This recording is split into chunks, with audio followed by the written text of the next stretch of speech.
ላለፉት 5 ዓመታት እየተጠበቀ የነበረው የኢትዮጵያ ሀገራዊ ምክክር በመጨረሻ ወደ ዋናው ውይይት መድረክ ገብቷል። ነገር ግን ይህ ሂደት የኢትዮጵያን ታሪክ ይቀይራል ወይስ በብዙ ዜጎችና ፖለቲከኞች እንደሚነሱ ጥያቄዎች መሰረት ውጤት ርቆት ይጨናገፋል? ዛሬ የመንግስትን፣ የተቃዋሚዎችን እንዲሁም የህዝብንና የውጭ ሚዲያዎችን ሀሳብ እንዳስሳለን። ከኛ ጋር ቆዩ። ሀገራዊ ምክክር ለምን አስፈለገ? ኢትዮጵያ ለብዙ ዓመታት የፖለቲካ፣ የማንነት፣ የህገ መንግስት፣ የመሬት እና የፌዴራል ስርዓት ክርክሮች ስታስተናግድ ቆይታለች። እንደ አውሮፓውያን አቆጣጠር በ2018 የተፈጠሩ ለውጦች አዳዲስ ተስፋዎችን ቢፈጥሩ ከዚያ በኋላ የተከሰቱ ግጭቶች ግን ሀገራዊ ውይይቱ የማይቀር መሆኑን አመላክተዋል። የኮሚሽኑ ዓላማ ኢትዮጵያውያን የሚከራከሩባቸውን ጉዳዮች ላይ በአንድ ጠረጴዛ ተቀምጠው እንዲነጋገሩ ማድረግ ነበር። የሀገራዊ ምክክሩ አሁን ምን ደረጃ ላይ ነው? ኮሚሽኑ በአብዛኛው የሀገሪቱ ክፍሎች የአጀንዳ ስብሰባዎችን አካሂዷል። በእነዚህ ስብሰባዎች ላይ ወጣቶች፣ ሴቶች፣ ሽማግሌዎች፣ የሃይማኖት መሪዎች፣ የፖለቲካ ፓርቲዎች፣ የሲቪል ማህበራት እና ሌሎች ወገኖች ተሳትፎበታል።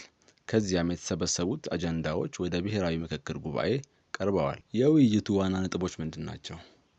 የ1995ቱ ህገ መንግስት ይሻሻል ወይስ ይቀጥል? በማንነት ላይ ያተኮረ ፖለቲካ እንዴት ይፈታ? የመሬት ባለቤትነት ምን ይሁን? የቋንቋ ፖሊሲ እንዴት ይተግበር?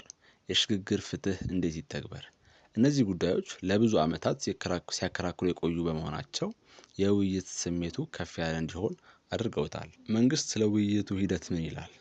መንግስት ይህ ሂደት የኢትዮጵያ መሰረት ነው ብሎ ሲል፣ እንደ ኮሚሽኑ ገለጻ ደግሞ ሀገራዊ ምክክሩ ልዩነቶቻችንን በሰላማዊ መንገድ እንድንፈታ የሚያገለግል መድረክ ነው ሲሉ ይገልጹታል። እንዲሁም በተቃዋሚዎች በኩል ደግሞ ዋና ዋና ተዋንያኖች አልተሳተፉበትም፣ የጸጥታ ችግር አሁንም ድረስ አለ፣ የውይይቱ ውጤት በተግባር ይተገበራል ወይ፣ የኮሚሽኑ ገለልተኝነት እንዴት ነው የሚሉ ጉዳዮች ላይ አሁንም ትችቶችንና እንዲሁም ጥያቄዎችን እያነሱ ደግሞ ይገኛሉ። ከሀገር ውስጥ ተሳታፊዎች በተጨማሪ የውጭ ሚዲያዎች እንደ ሮይተርስ፣ አሶሺየትድ ፕሬስ፣ ቢቢሲ፣ አልጀዚራ ያሉ ታዋቂ ሚዲያዎች ሀገራዊ ምክክሩ አስፈላጊ እድል ነው ብሎ ሲያምኑ፣ ነገር ግን የጸጥታ ሁኔታ፣ ሁሉን አቀፍ ተሳትፎ እንዲሁም ደግሞ የውሳኔ ተፈጻሚነት ጉዳይ ወሳኝ ነጥቦች ናቸው፣ እንዲሁም ደግሞ በትኩረት ሊታዩ የሚገቡ ናቸው ብለው ያነሳሉ። አሁንም ከወራት ቆይታ በኋላ ይህ የሀገራዊ ምክክር በመሃል መንገድ ላይ ይገኛል። ለአንዳንዶች ይህ ሀገራዊ ምክክር ታሪካዊ እድል ነው። ለሌሎች ደግሞ ውጤቱ በተግባር እስኪታይ ድረስ ለመፍረድ የሚያስቸግር ሂደት ነው። ይህ ውይይት በሚቀጥሉት ወራት የሚያመጣው ውጤት የኢትዮጵያን የወደፊት አቅጣጫ በእጅጉ ሊወስን ይችላል። እርስዎ ምን ያስባሉ? ሀገራዊ ምክክሩ የሀገራችንን ችግር ይፈታል ወይስ ደግሞ ችግሮቻችን እንደነበሩ ይቀጥላሉ?